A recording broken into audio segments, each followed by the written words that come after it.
The beginning of history. Our unknown prehistory.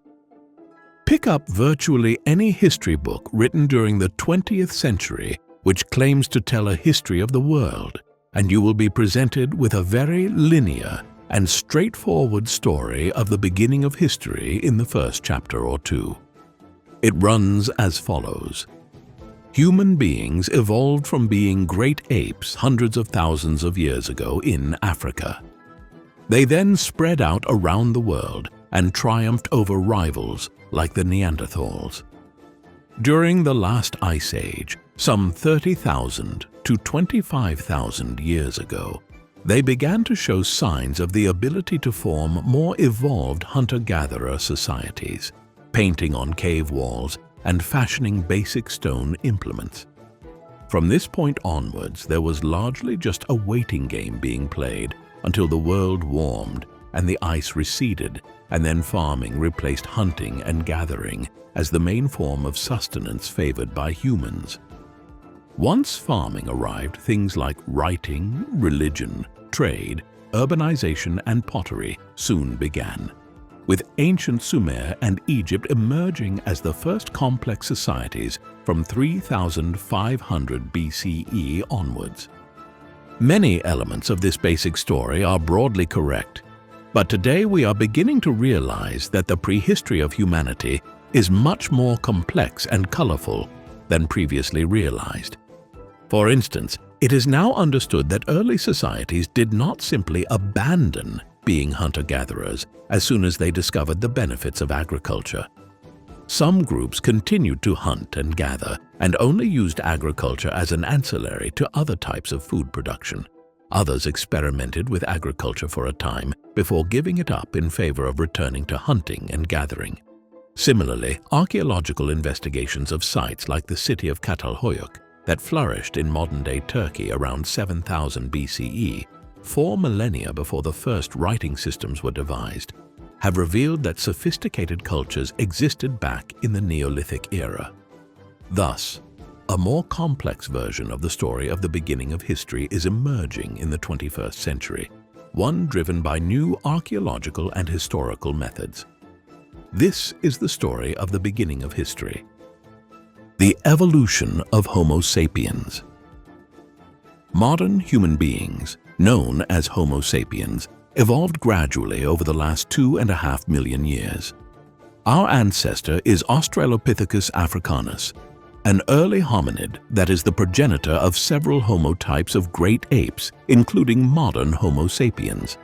From there, modern humans evolved gradually through other variants like Homo erectus until Homo sapiens emerged in southern Africa around 300,000 years ago. A sense of the changes that occurred during this evolutionary period can be gleaned from the fact that the skull of Homo sapiens are around twice as large as those of their Australopithecus Africanus ancestor.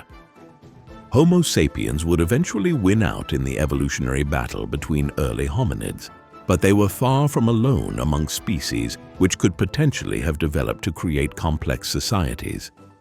Neanderthals, for instance, existed in Europe and further east into Asia up until around 40,000 years ago. They evolved along very similar lines to modern humans for hundreds of thousands of years before diverging perhaps around 500,000 years ago. The popular notion of Neanderthals as being primitive and unintelligent, with a very large skull and brain that they did little with, is completely inaccurate. In reality, Neanderthals were evolving along much the same lines as Homo sapiens, fashioning primitive tools tens of thousands of years ago, making clothes of a kind, cooking food, and even managing to sail on rivers and seas on rafts and primitive boats.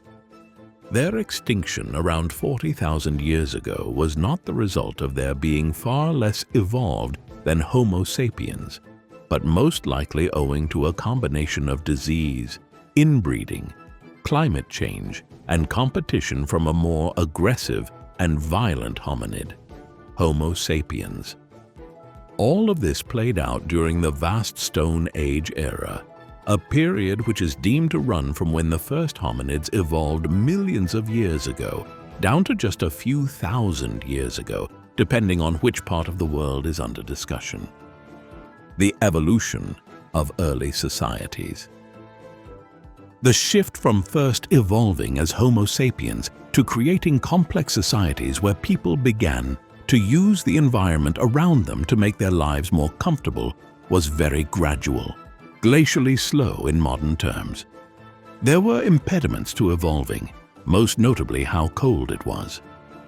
For approximately 100,000 years, between about 115,000 BCE and 10,000 BCE, the world was experiencing an ice age known as the last glacial period, one which saw much of the world covered in vast ice sheets. Luckily, though, even before Homo sapiens fully evolved, early hominids had already begun to use fire after learning how to control it and extend its life after it found it occurring naturally in nature, whether through events like lightning strikes, bushfires, and the like. There were other things which began to occur early on which suggested a more evolved cognition in Homo sapiens.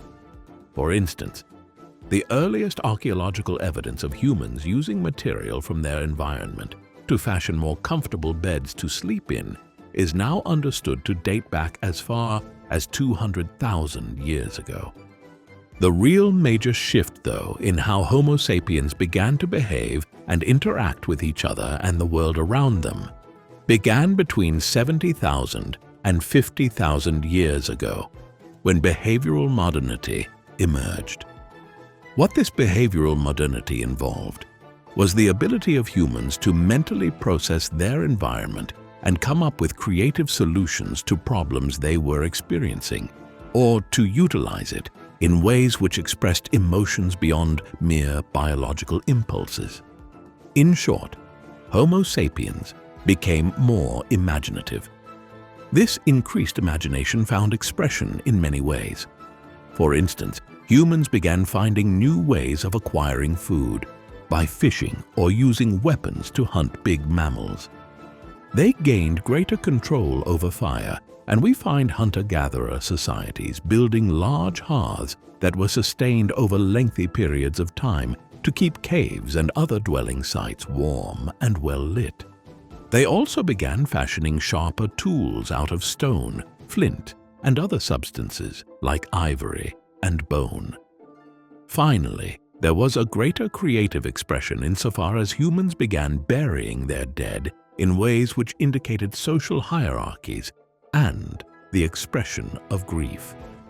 Whether all of this amounted to a cognitive revolution, as one very prominent and popular study of Homo sapiens has recently suggested, is open to debate, particularly so given that this was a gradual process that occurred over tens of thousands of years, between 100,000 BCE and 50,000 BCE. Nevertheless, there is little doubt that by the time we come to the second half of the last glacial period, between 60,000 BCE and 10,000 BCE, that Homo sapiens had become a much more evolved species, one that was capable of creatively interacting with the world and each other in a manner which was previously unknown for any other hominid prior to this. Cave painters. Surely the most striking aspect of this was the development of cave painting as the earliest form of art and cultural memory. A new study published in 2024 has revealed that the oldest cave painting ever discovered is found in Indonesia and dates back 51,000 years. Like so many other prehistoric cave paintings, it depicts humans and other mammals, and constituted an effort by the people who painted it using various pigments and substances they had access to record their hunting and daily lives. Cave painting became much more common from around 40,000 BCE and would increase in skill and frequency in the millennia that followed. Some of the most striking examples extant today are those found in the Lascaux caves and the Altamira caves in Spain and southern France, dating back to around 15,000 BCE, and 10,000 BCE respectively. What these complexes within caves that Stone Age men and women lived in indicate is that the people here were conscious of their own existences. They felt the need to record their daily activities, specifically their hunting of the mammals that provided them with food and sustenance. They did not have writing systems yet, nor did they have many of the other facets of a complex civilization.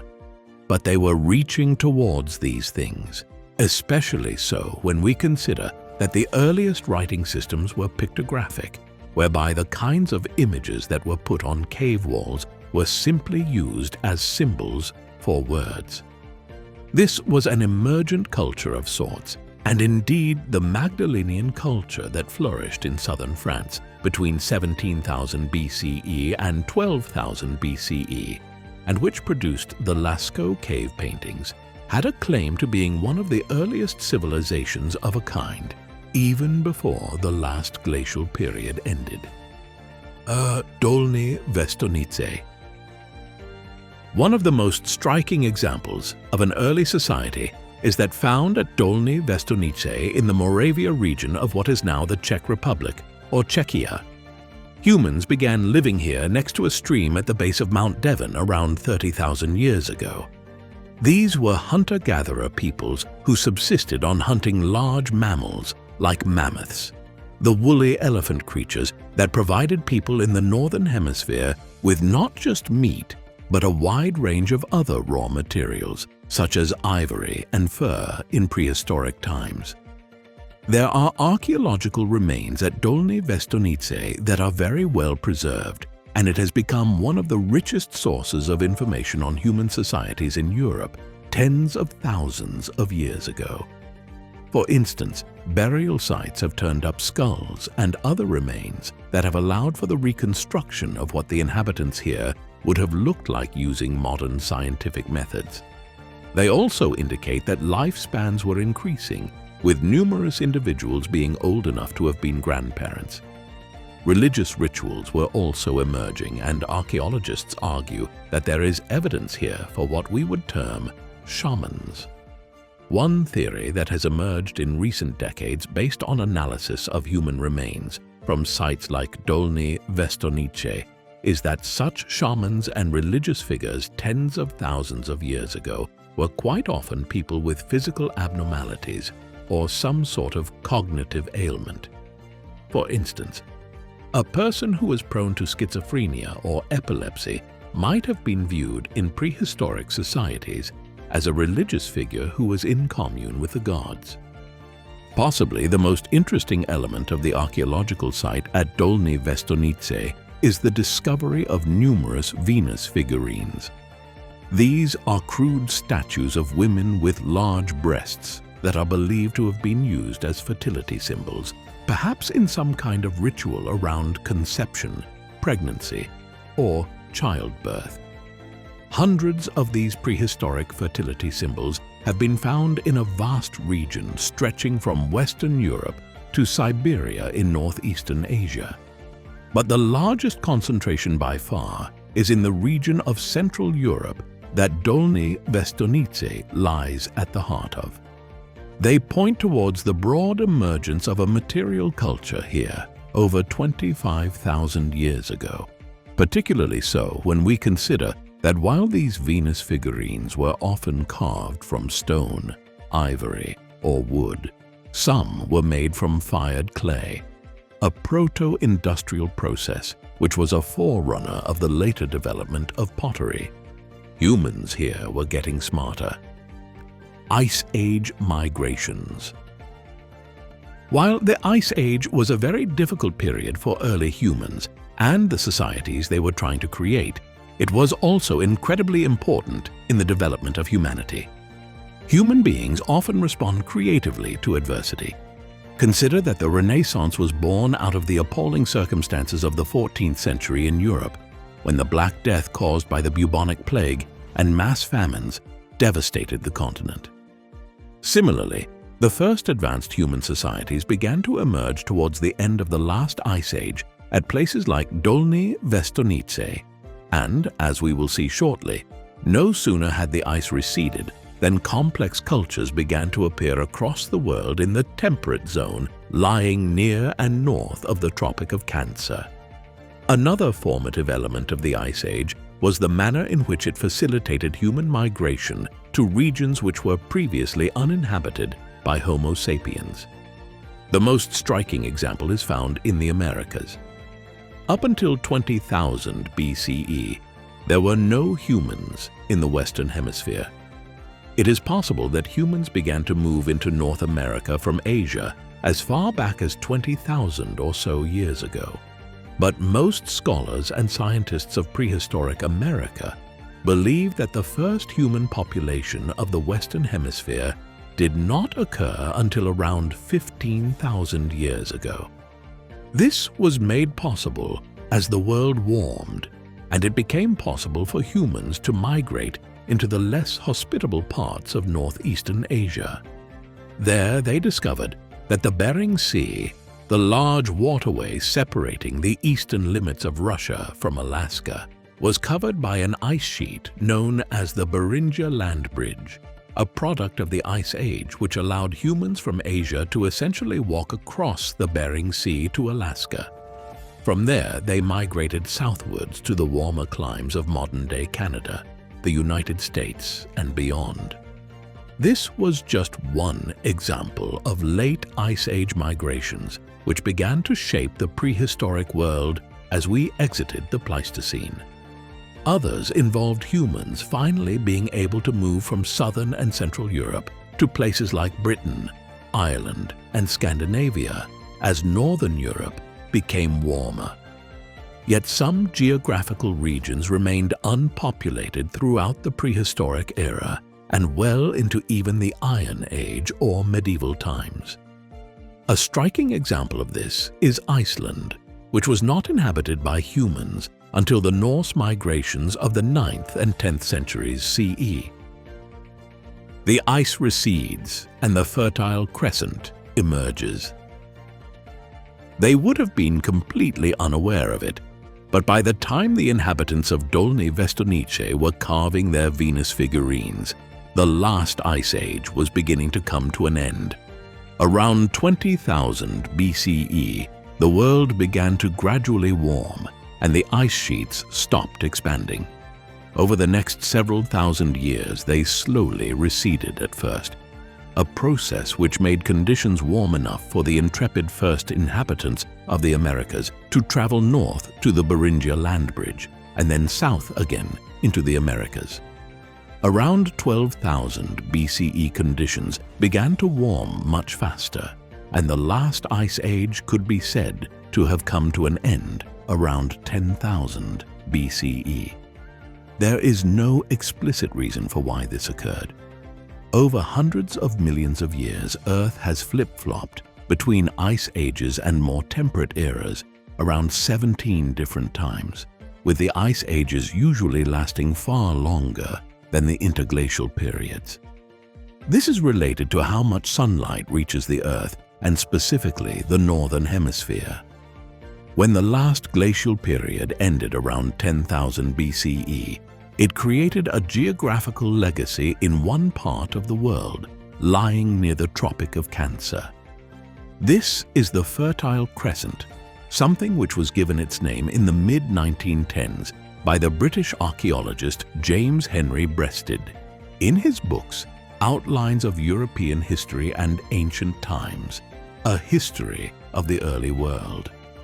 In these, Breasted highlighted how when the ice receded, it appears to have left a particularly rich layer of alluvial deposits on the surface of the land, lying in a crescent shape stretching from the River Nile in Egypt northeastwards, through the Levant, and into southern Turkey, and then southeastwards into what are now Iraq and Iran.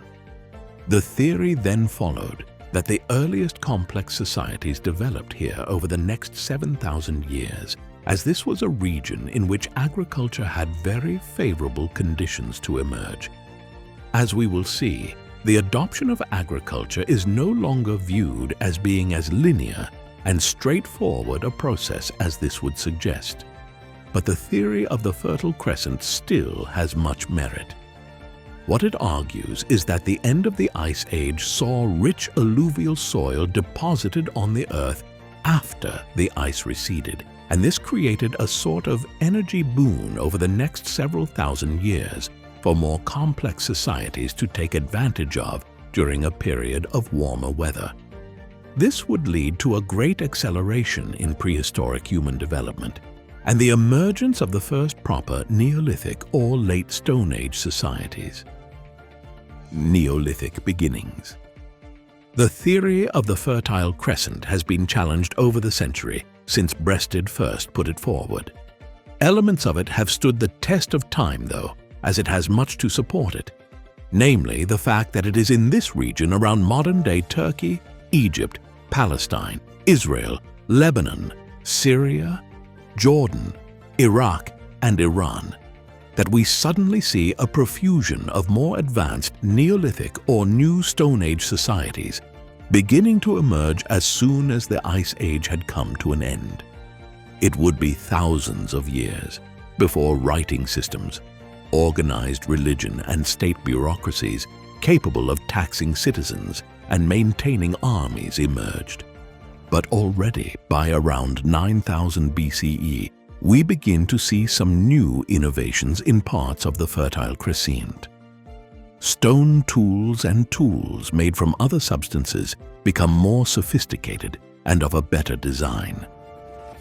The types of houses people were building and living in improved, while utensils and vessels were being fashioned from various materials in a manner which foreshadowed the development of pottery in time. We also begin to see the domestication of various kinds of fruit, vegetables, and cereals in the first stirrings of organized agriculture.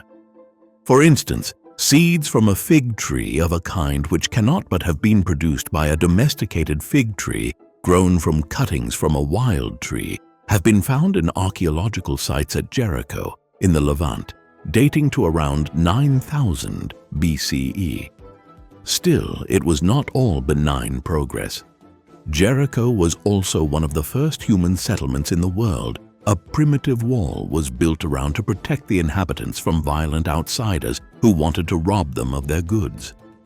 Archaeologists and historians have long debated whether the earliest societies were former marauding gangs who simply settled down after a time, or whether or not the people here were more peaceful individuals who banded together to try and increase their collective security against bands of wandering warriors intent on stealing their food and goods and enslaving their people. Perhaps the first societies were even comprised of individuals who were forced to work for a warlord of some description. We cannot be sure, yet wherever humans go there are power structures, often ones that benefit the few over the many. Prehistory would have been no different. Çatalhöyük. As noted, it used to be believed that advanced human civilizations only really began to emerge in places like ancient Mesopotamia and Egypt around 3000 BCE, when the Sumerians and Egyptians developed writing systems and technology such as the wheel. These were clearly important breakthroughs. However, there is a growing appreciation of just how sophisticated earlier Neolithic societies could be. Take the example of Çatalhöyük in what is now southern Turkey. This is a tell settlement. Tells being mound settlements that owe their elevated position partly to geography and the selection of an elevated site for settlement, and partly because of the land rising higher as humans build and live on it over a period of many centuries. The Çatalhöyük tell was inhabited for roughly 1,000 years between 7,500 BCE and 6,500 BCE. It rises 20 meters above the Konya Plain in southern Turkey and was an ideal site for a hunter-gatherer society to develop, with the Karsamba River also flowing past the tell in those times and providing abundant water, though the riverine geography has changed substantially since. The site has only been excavated since the 1960s, and is still revealing many secrets about how the people lived here 9,000 years ago. This was a proto-city, one in which an estimated 5,000 to 7,000 people lived in very close proximity to one another in houses built from mud bricks. There were unusual aspects to the town. The houses were nearly all uniform in size and construction, indicating an egalitarian society of what might be called middle-class Neolithic hunter-gatherers. Unusually, there were almost no civic buildings or a town center. Instead, this was just a collection of houses, and people carried out whatever civic activities they needed to in the open air or in each other's homes. Another very interesting aspect of the town construction at Çatalhöyük was that the houses were entered into through the roofs by descending down a ladder. This meant that the city streets were effectively the rooftops, with people also using ladders as makeshift bridges to walk from rooftop to rooftop. We also get a sense of how different these people were from ourselves in their attitudes towards death. People buried their deceased family members in the ground inside their houses, while on the walls of their living spaces were the heads of game animals they had caught during hunting campaigns. Çatalhöyük had many aspects which we might consider strange today. Still, there is no denying the relative sophistication of the society here thousands of years before the traditional view of the beginning of history would have us think complex cultures first began to emerge in Egypt and Mesopotamia. The first farmers. The inhabitants of Çatalhöyük, as the evidence of game skulls on the walls of their homes would suggest, acquired much of their sustenance from hunting and gathering. There was, though, a lot of farming going on here. The millennia from around 10,000 BCE to 4,000 BCE saw farming emerge in various places around the world. The most well-attested and documented such sites are again found in the Fertile Crescent. But other regions of significance in this regard include China and India. Eventually, farming techniques of one kind or another would develop in most parts of the world. Though when it comes to Aboriginal Australia, Sub-Saharan Africa or Mesoamerica, the time frame involved could often be much different and much later. In the case of the Fertile Crescent, what occurred was that hunter-gatherer societies in the millennia after the end of the Ice Age and the beginning of the Holocene geological epoch began noticing that certain plants that they gathered, such as grains, fruit, or vegetables, which had discernible seeds, often started growing again in new places when those same seeds blew to those locations. Clearly, the seeds were producing plants and new crops over time. It wasn't too much of a cognitive leap from there to realize that they could intervene artificially in this natural process and collect seeds to plant in locations near where they lived. In some instances, it took several generations for the seeds to then mutate into a different form, which was more conducive to this artificial, human-directed form of growth. But they did eventually. As this occurred, farming was born. As this happened, the very structures of early societies changed. No longer did groups of people have to move from area to area once they had exhausted it of animals to hunt and wild fruit and grains to gather. Instead, they could become sedentary and settle down in burgeoning villages that over time became towns. However, we shouldn't get locked into a kind of tunnel vision in assessing this, one which holds that as soon as the allegedly superior technology of farming emerged, hunting and gathering was simply abandoned. In some regions, farming was clearly quickly adopted as a means of sustenance, which was much better suited to the environment. But in other regions, hunting and gathering was used alongside farming for centuries or even millennia thereafter. There are even examples that have become apparent to archaeologists and anthropologists in recent decades, which indicate that in some regions people adopted farming for a time and then went back to hunting and gathering as their primary form of subsistence. Thus, this first agricultural revolution, as it is often termed, was a very, very slow revolution, one which occurred over several thousand years. Emerging polities.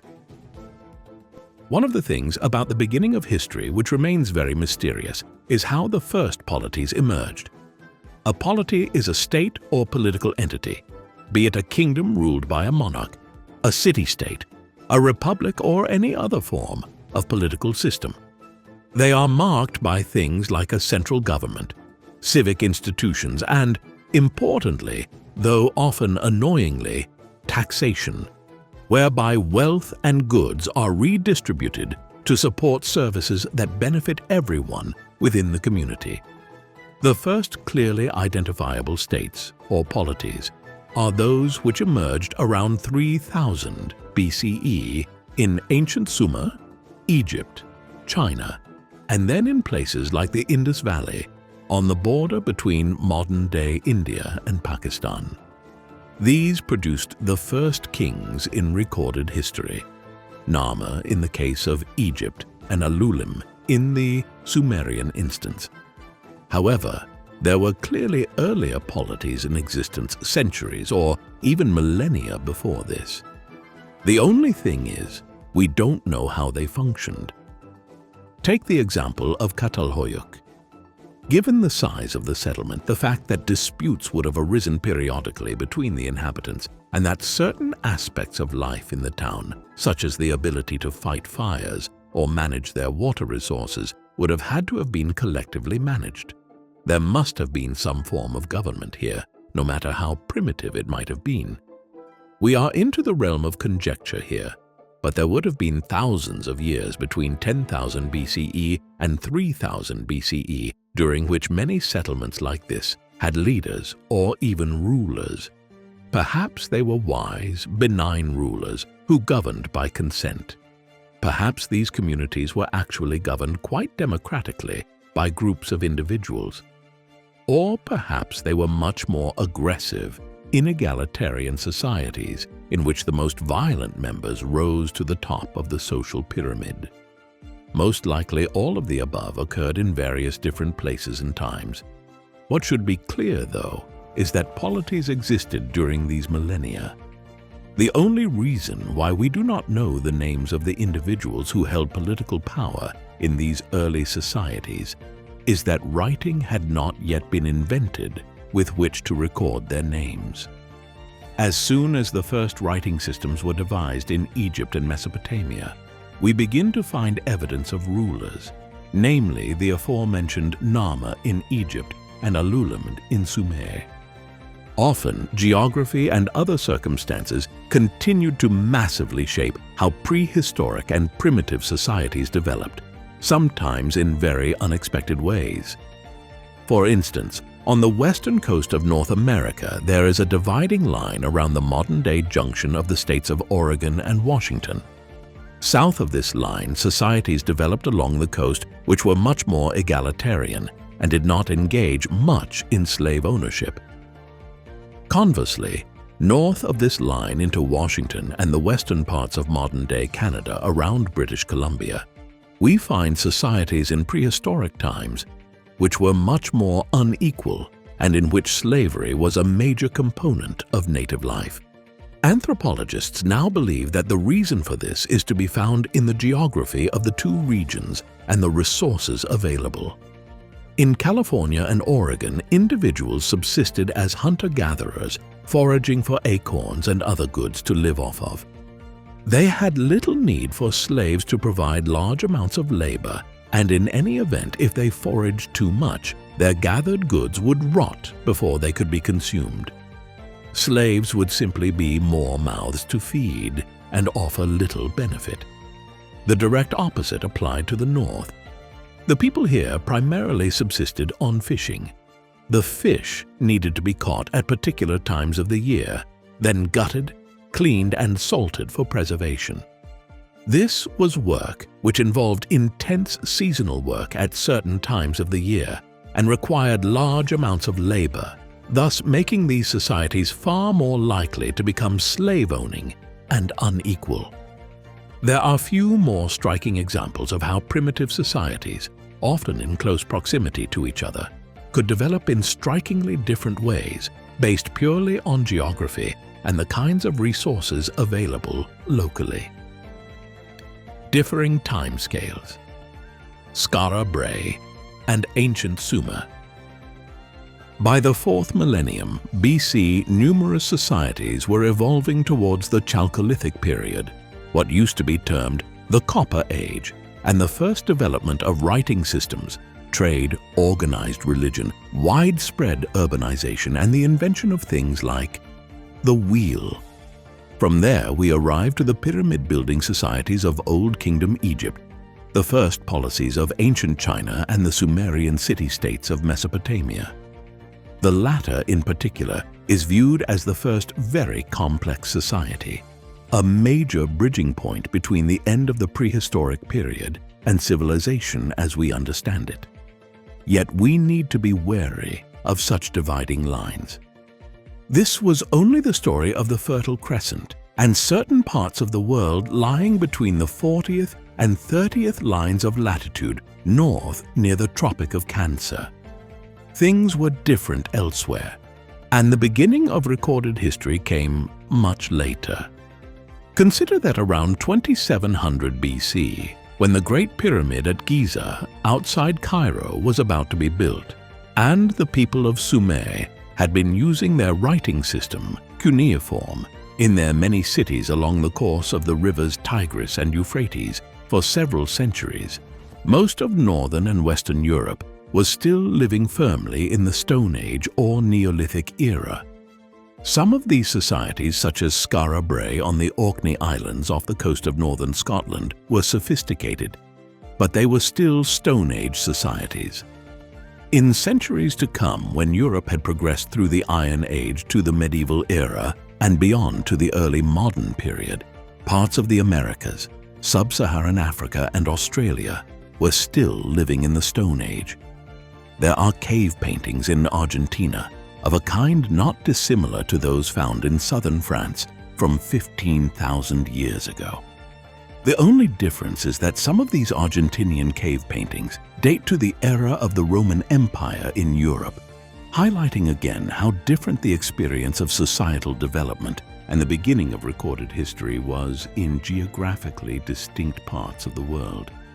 Recorded history and substantial societal change began at different times in different places, and often through cultural osmosis, the most striking example being the changes which occurred in the interior of Africa and Australia in the 2 centuries following the arrival of Europeans in large numbers to these regions around 1800. What all of this makes clear is that the beginning of history and prehistory is a much more complex story than we often appreciate.